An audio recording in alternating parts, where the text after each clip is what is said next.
Kandidati i Partisë Demokratike të Kosovës për komunën e Mitrovicës së Jugut, Arjan Tahiri, ka folur pas përfundimit të procesit të votimit dhe publikimit të rezultateve të para. Tahiri ka deklaruar se rezultatin e sheh si shprehje të vullnetit të qytetarëve, duke shprehur mirënjohjen për përkrahjen që ka marrë gjatë fushatës. Unë kam parë si vullnet të qytetarëve të Mitrovicës, për çka i vlerësoj dhe u shpreh mirënjohjen. Ai bëri të ditur se ende nuk ka pasur komunikim me kandidatin e lëvizjes Vetëvendosje Faton Peci për shkak të numrit të madh të telefonatave, por theksoi se do ta urojë publikisht. Nuk kam pasur komunikim me zotin Peci për shkak të telefonatave të shumta, por unë do ta uroj edhe atë dhe qytetarët, shtoi Tahiri. Sa i përket ankesave të mundshme për procesin zgjedhor, Tahiri tha se ekipet përkatëse janë duke mbledhur të gjitha faktet. Faton Peci ka dalë fitues në zgjedhje për kryetar të komunës së Mitrovicës së Jugut, duke marrë 53.53% të votave, kurse Arjan Tahiri nga Partia Demokratike e Kosovës ka siguruar 46.47% të votave.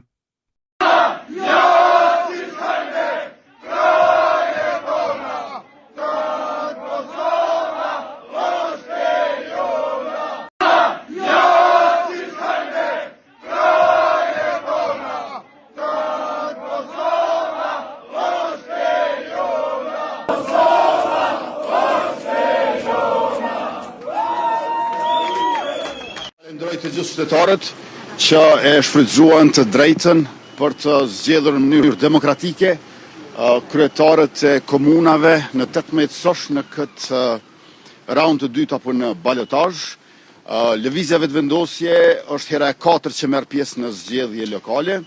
Herën e parë në vitin 2013 kemi fituar një komunë, herën e dytë në vitin 2017 kemi fituar 3 komuna, herën e tretë në vitin 2021 kemi fituar 4 komuna. Dhe në bazë të dhënave që i kemi marrur nga komisionerët tonë, kësaj radhe kemi fituar në 7 komuna. Kjo është një sukses i lëvizjes Vendosje.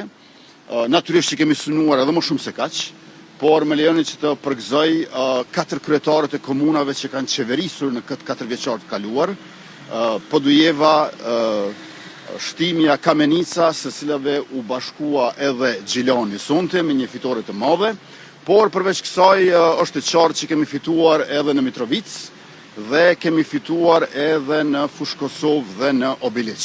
I falenderoj kandidatët tonë, ekipet e tyre, shtabet zgjedhore dhe aktivistët tonë, të cilët kanë pasur një betejë të jashtëzakonshme, meqense në të gjitha këto raste, të gjithë të tjerët janë bashkuar kundër Vetëvendosjes. Pra Vetëvendosja është ballafaquar me të përbashkëtën e tyre, e cila është një situatë pa precedent në historinë politike elektorale të Kosovës. Andaj ky është një sukses i Vetëvendosjes dhe i qytetarëve.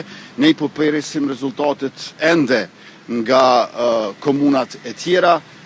Me siguri që do t'ju drejtohemi sërish kur t'i marrim ato, mirë po tashmë duhet të shkoj me nxitim në tubimin festiv, së pari në Fushë Kosovë, pastaj në Kastriot e mandej natyrisht në Mitrovicë. Faleminderit shumë.